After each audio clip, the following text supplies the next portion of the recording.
आज मी अशा वॉलबद्दल सांगणार आहे की तो वॉल 3-3.5 रुपयाचा येतो। तो जर तुम्ही तुमच्या पाईपलाईनला लावून दिला तर तुमची पाईपलाईन कधीच फाटणार नाही। कारण का तुमची पाईपलाईन वारंवार फाटते का, फुटते का? कारण तिथे तुम्ही प्रेशर कंट्रोल नाही करू शकत का? आणि बघा, पाईपलाईन फुटली तर ती जर अंडरग्राऊंड असेल ना तर फारच डोक्याला ताण होतो। त्यातल्या त्यात जर ती दुसऱ्याच्या शेतातून आलेली असेल तर त्याला नुकसान भरपाई सुद्धा द्यावी लागते। तर आज मी अशा वॉलबद्दल सांगणार आहे की तो वॉल 3-3.5 रुपयाचा येतो।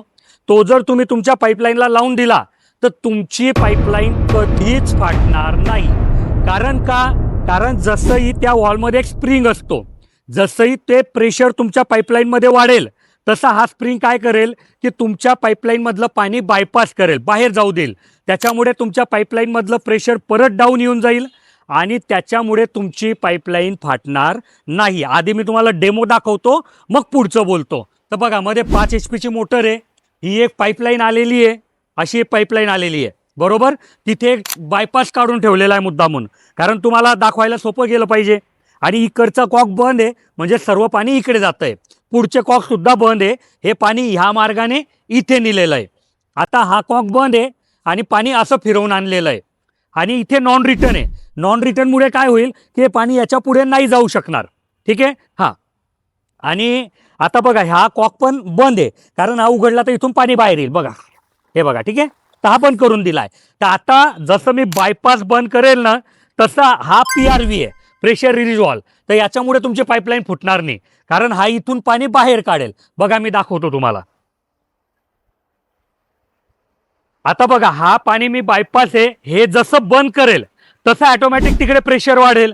तर एक ठराविक प्रेशरच्या वर पाईपलाईन मधलं प्रेशर गेलं की तो वॉल्व ओपन होईल। तुम्ही बघा, हे बघा, मी आता बंद केलं, अजून काही होत नाहीये तिथे, कारण अजून तेवढं प्रेशर आलं नसेल। आता बघा, अजून थोडं बंद करतो, हे बघा, हे बघा, जसं एक प्रेशरच्या वर गेलं तसं त्याने तिथे बंद केलं। आता मी हा बायपास आहे ना, हा अजून थोडा बंद करतो, तर बघा,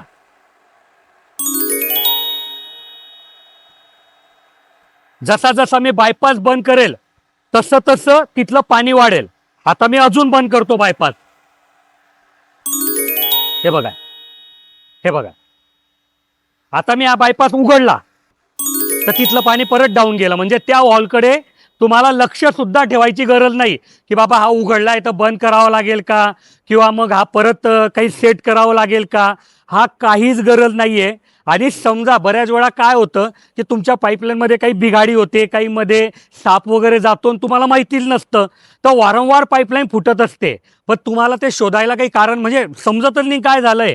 तर हा वॉल जर तिथे लावलेला असेल आणि हा वॉल जर असं पाणी बाहेर फेकत असेल तर तुमच्या लक्षात येतं की अरे बाबा, कुठेतरी काहीतरी चुकलंय आणि तुम्हाला ते शोधायला सुद्धा वेळ भेटतो।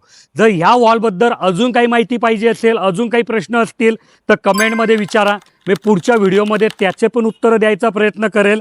आणि जर लगेच या वॉलबद्दल बोलून अधिकची माहिती जाणून घ्यायची आहे तर आमचे इंजिनियर सकाळी 8 ते संध्याकाळी 6 उपलब्ध असतात। तुम्ही त्यांना कॉल करू शकता, त्यांचा नंबर मी इथे दिलेला आहे। ते तुमच्या प्रत्येक प्रश्नाला व्यवस्थित उत्तर देतील।